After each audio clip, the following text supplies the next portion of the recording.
Hey, okay, this is your full body range of motion, and I want you to do this every day. Okay, so you're going to start by laying down. If you have some pillows that you could put under your neck, just to make sure that your neck stays in line and it's not stuck in that upright position or tilted super far back. So just grab like a pillow or a mat or something you can roll up to, just to put under your neck for a little bit extra support. So we're gonna do 5 circles of each. Feel free to do more, especially if something feels tighter. But for this video, we're just gonna do 5 of everything. Okay, so we're gonna start laying on the floor. Your pillows are under your neck. You're gonna bring your knees up to about a 90-degree angle. And we're gonna start with just squeezing your toes together and then spreading them apart as far as you can.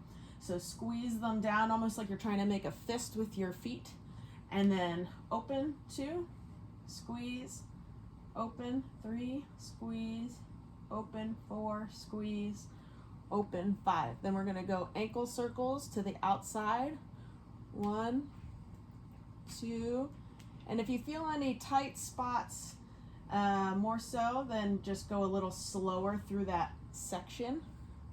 If you get cracking, popping, that's normal. Well, ish. Go the opposite direction, nice and slow.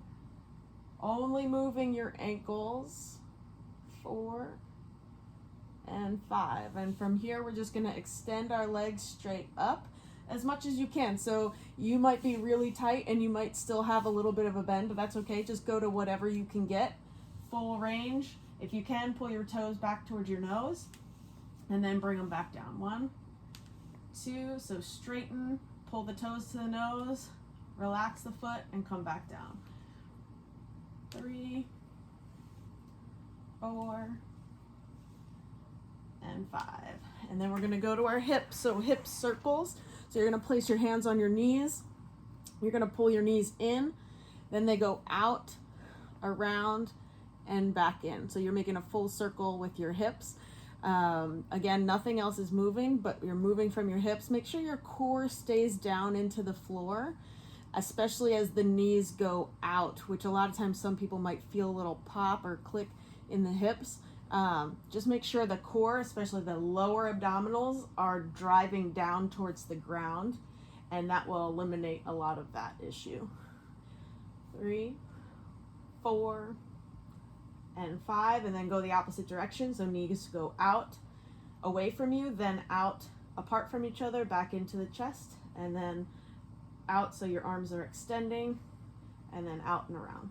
2, 3, 4, and 5. And then relax your feet back down. We're gonna rotate onto our side. You're gonna take your bottom leg and straighten it out. You're gonna take your top knee and pull it up as close as you can to your chest. You could also do this in like a fetal position, but make sure this top knee doesn't move. So you could even keep one hand there.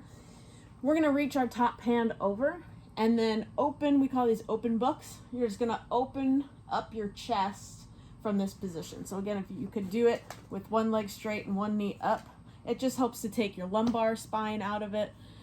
So you can get more range of motion through your upper body.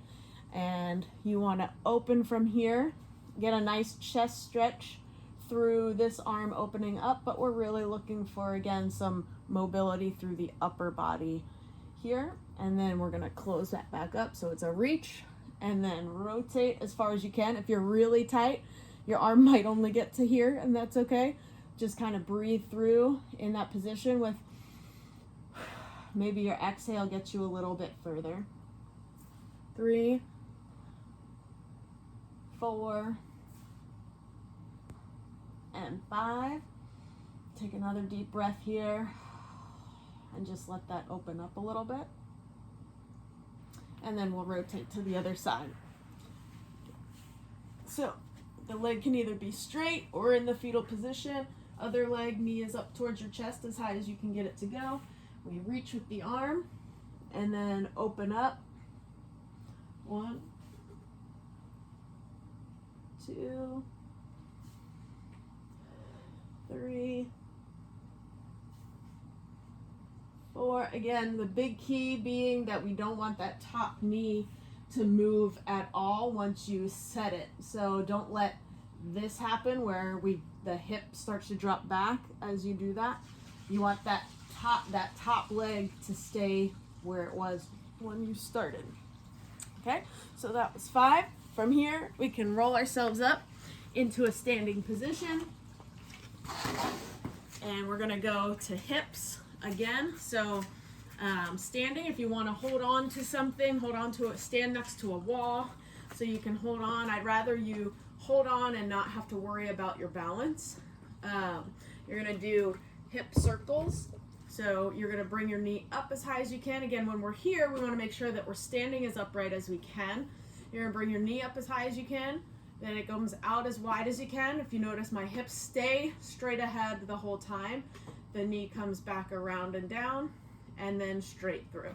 Okay, again, hold on for balance, because I don't want you to be worrying about flopping all around. I want you to stay as strong and tall as you can as you do this. So go through whatever range you have. If you can only get to here, or if you can only get to here, that's fine. You can start with smaller circles until you can get up to wherever you can get up to. Bring it out as far as you can. Again, keeping your hips straight forward.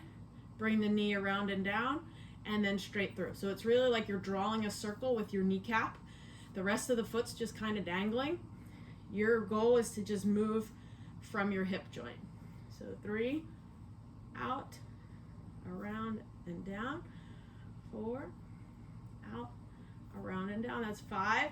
If you need to, you can switch to the other side, or just go right into knee comes back, out, around, and down. So think about kind of bringing your leg up and over a hurdle. 2. Again, we want to stay nice and tall. Chin stays in, chest stays neutral, relaxed sternum. 3. Knee goes back, knee goes out, knee goes around and back down. 4, back, out, around, and down. Then switch legs. So balance, we're staying nice and tall. We're not locking out our balanced leg, not like no hyperextension, but we just want a loose knee as we balance there. So we have a good balance on our foot. Hold on to something for extra balance. We want to maintain a good upright position. So I don't want you sinking out into the hip or being in this like bent knee, bent hip position, trying to go from here. Okay, get nice and tall through your body. So knee comes up, knee goes out, around and down, up, out, around and down. 2, up, out, around and down. 3, up, out, around and down. 4, up, out, around and down. 5. And if you need to, shake out and then go the opposite direction. So we're standing tall. The chest isn't puffed out. It's just relaxed sternum. The chin isn't jutting out. It's a pulled back chin. And we go back, out, around, and through. Back, out, up, and around. 3, back, out, up, and around. 4, again, hips are pointing straight ahead. Like if you had laser beams coming out, they shouldn't be shifting all around. They should be pointing straight ahead the whole time. Perfect. So then we're gonna go into our thoracic rotation or movement. Think about having a spotlight on your chest. We're going to rotate over, up, around, and down. So we're just drawing a nice big circle. 2, 3, 4, 5. Again, as we do this, we don't want our hips moving. We should just be moving this whole area here. 1. Really kind of pulling your chest back, around, up, back, around, up. Think about circles. 4 and 5. And then real quick, we're just gonna get You can swing the arms. Again, as we swing the arms and we get that rotation from our upper body, the hips should stay stable forward, and we're just moving from the upper body here. Excellent. So now we're going to go into our shoulders. So just keep your arms down. We're going to bring the shoulders almost like they're trying to come together. Then we come up towards our ears.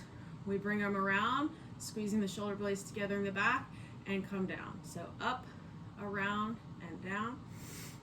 2. If you want to, you can keep your hands and fists and your elbows straight, just to make sure that you're not using anything else to do that. 3.